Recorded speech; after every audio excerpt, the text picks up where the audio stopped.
ఓం నమః శివాయ. ఓం నమో నారాయణాయ.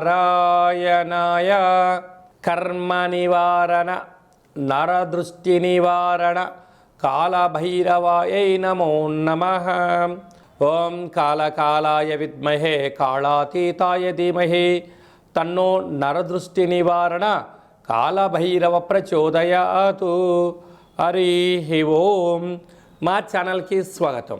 చూస్తున్న వీక్షకులకు ప్రేక్షకులకు ప్రియ కాళభైరవ భగవద్బంధులకి స్వాగతం పలుకుతూ మమ్మల్ని ఎంతగానో ఆదరిస్తూ ఉండబడినటువంటి ప్రియ సోదర సోదరీమణులకు ఎవరిపైనను గ్రహణం దోషం లేకుండా, గ్రహణం యొక్క శూల ఎవరిపైన పడకుండా అందరికీ ఐశ్వర్యాన్ని ఆనందాన్ని ప్రసాదించాలని, అలాగనే తెలుగు సంవత్సరానికి వీడుకోలు పలుకుతూ కొత్త తెలుగు సంవత్సరానికి స్వాగతం పలుకుతున్నటువంటి కాల సమయంలో కనుక అందరికీ ఈ సంవత్సరంలో జరిగినటువంటి అద్భుతాలు ఐశ్వర్యాలు అలా జీవితకాలంలో నిత్యము ఐశ్వర్య ఆనందంగా గడపాలని, సకల అష్ట కష్టాలకు స్వస్తి పలుకుతూ నూతన అధ్యాయ జీవితంలో సువర్ణ అధ్యాయానికి స్వాగతం పలకాలని కోరుకుంటూ అందరికన్నా ముందుగా శ్రీ పరాభవనామ సంవత్సర పండగ శుభాకాంక్షలు. మనకు 1వ తారీఖు మార్చి నెల 2026 నుండి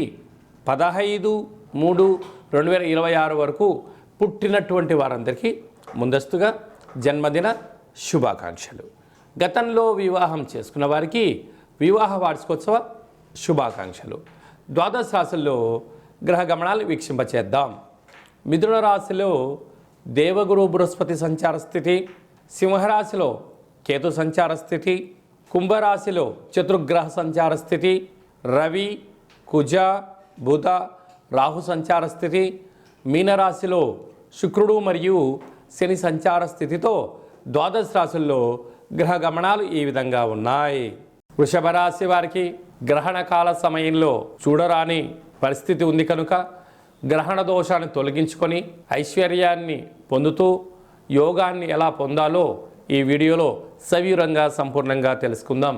వృషభ రాశిలో ఏ నక్షత్రాలు వస్తాయనగా కృతికా నక్షత్రంలోని 2, 3, 4 పాదాలు, రోహిణి నక్షత్రంలోని 4 పాదాలు, మృగశిర నక్షత్రంలోని 1, 2 పాదములు కలిపితే వృషభ రాశి. రాశాధిపతి శుక్ర భగవానుడు. వీరికి ధనవాక్కు కుటుంబ స్థానంలో దేవగురు బృహస్పతి వక్రగమన సంచార స్థితిలో ఉన్నప్పుడు మాటను అదుపులో ఉంచుకోవడం, డబ్బులను దువారాగా ఖర్చు పెట్టకుండా సమృద్ధిగా ఉండినను స్వల్పమైనటువంటి ఖర్చులను తగ్గించుకుంటూ ఆలోచన విధానంగా మీరు పెట్టుబడులు పెట్టగలిగినట్లయితే మీకు ధనపరమైనటువంటి భవిష్యత్తులో ఇబ్బంది ఉండదని చెప్పి కూడా గమనించగలగాలి. అలాగనే అర్ధాష్టమ కేతు చిన్న చిన్న విషయాలకు ఆందోళన, మిమ్మల్ని ఏదో అనుకుంటున్నారు, మీ గురించి చర్చించుకుంటున్నారు అనేటువంటి ఒకసారి ఆలోచనలు పడుతూ ఉంటారు. మీరు సింహం లాంటి వారు, ఏనుగు లాంటి వారు. మీరు వీధి వెంట వెళ్తూ ఉంటే అనేక మంది మీ గురించి చర్చించుకుంటారు. తప్పేముందండి?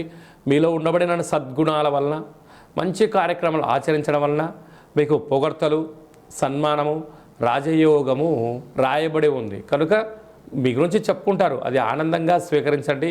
పాజిటివ్ ఉన్నా నెగిటివ్ ఉన్నా దాన్ని మౌనంగా స్వీకరించగలిగినట్లయితే మీరు ఉన్నతమైన జీవితానికి స్వాగతం పలకబోతారు. అదే కాకుండా వృషభ రాశి నుంచి 4వ స్థానంలో ఈ చంద్రగ్రహణ సంచార స్థితి ఉంది కనుక వృషభ రాశి జాతకులు మీరు దయచేసి గ్రహణము మీకు దోషము ఉంది కనుక దోషకాల సమయంలో నవగ్రహ మంత్రములను, రుద్రుడి యొక్క మంత్రములను, శ్రీమన్నారాయణుడి యొక్క మంత్రములను లేకుంటే గురుచరిత్ర పారాయణం చేయగలిగినట్లయితే ఉంటుంది. గ్రహణ దోషం తొలగించుకోగలగాలి. దయచేసి గ్రహణకాల సమయంలో భోజనం చెయ్యొద్దు, వివాదాలకు దూరంగా ఉండండి, మౌనంగా ఉండండి అని చెప్పి కూడా గమనించాలి. గ్రహణ తదనంతరము ఈ యొక్క గ్రహణ శాంతి పూజ చేయించుకొని పాలను, బొబ్బర్లను, నీటిని దానం చెయ్యండి అని చెప్పి జ్యోతిర్విజ్ఞానం తెలియజేస్తుంది.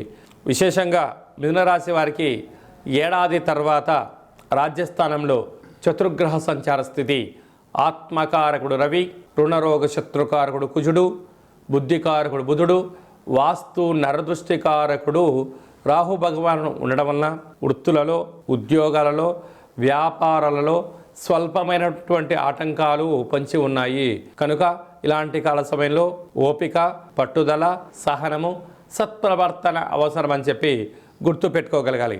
ఏకాదశ స్థానంలో శని భగవానుడు, అక్కడే శుక్రుడు సంచార స్థితి ఉండడం వల్ల నూతనమైనటువంటి ఇంటి స్థలాలు, గృహాలు, వాహనాలు, క్రయ విక్రయాలలో ఆనందకరమైన జీవితాన్ని పొందబోతున్నారు.